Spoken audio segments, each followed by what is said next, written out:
Hi, I'm Christy Ross. Today I'm making Irish soda bread, an easy, flavorful bread with a very rich history. I have 2 cups of all-purpose flour here, and I'm adding in a tablespoon of baking powder, 3/4 teaspoon of baking soda, a little bit of salt, and for sweetness, 3 tablespoons of sugar. Simply mix this together just until it's well blended. And then I'm going to cut in 5 tablespoons of unsalted butter. Now this is very cold. I just took it out of the refrigerator and I cut it into little cubes. Let me show you, like that. It's much easier to mix into the batter if you cut your butter ahead of time. Then I take what's called a pastry blender or a pastry cutter, and I'm just going to kind of turn the bowl as I go.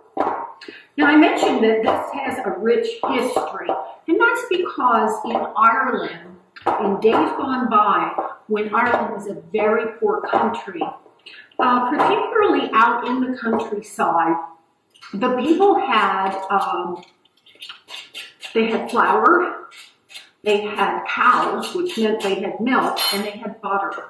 And so they were able to put this bread together, and the milk, they would let the milk sour, and that would help in the flavor of this bread, and that would be something they would bake every couple of days, and that was the bread of the household. Now you'll notice later on I'm going to cut a cross in the top of the bread, and that was to bless the house and the house inhabitants by cutting a cross in the top of the bread. I think that's a really cool thing to think about.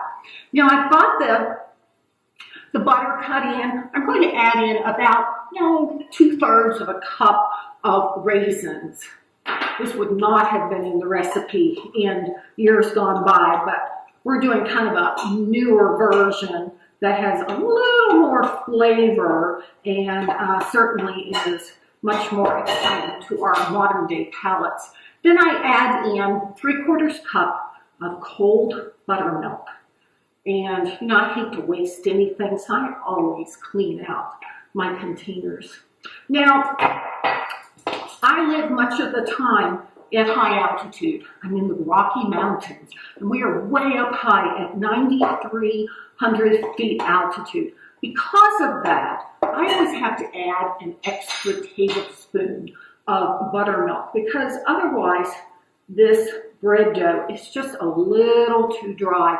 Plus I have extra here. Now, if you find that when you mix it, that it seems really dry, because flour changes every day depending on the humidity of the day, then add extra buttermilk, about a teaspoon at a time. You don't want this bread dough real wet, but you certainly do need to get it good moist. And as I said, at high altitude, I have to add the extra.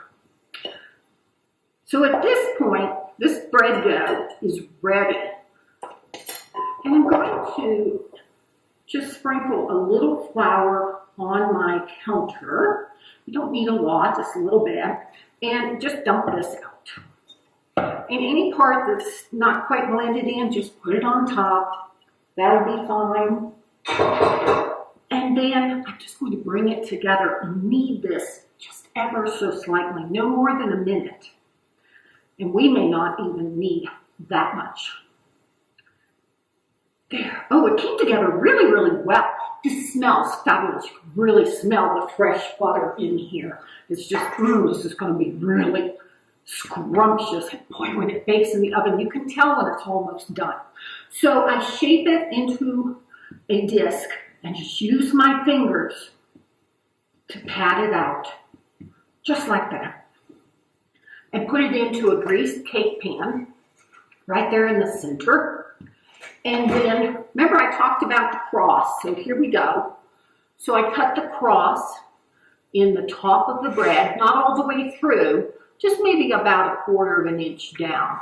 Okay, so we're blessing this house. And then I have a little melted butter.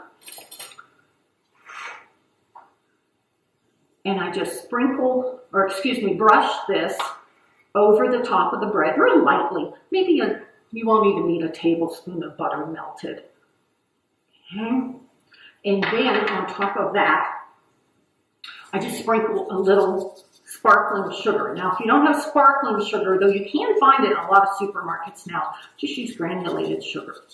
Pop this in the oven. It is ready. Pop this in the oven at 350 degrees for about 30 to 35 minutes until a cake tester comes out clean. And let me just move this a little bit out of the way, and I have got a beautiful one ready for you that I baked last night. And I take a knife, and you'll see the cross cut. Isn't that beautiful? And I'm just going to cut a slice so you can see and so I can taste. There we go. So here's our finished Irish soda bread. You'll find this recipe and others on my website at ChristyRoss.com. Until next time, celebrate your home.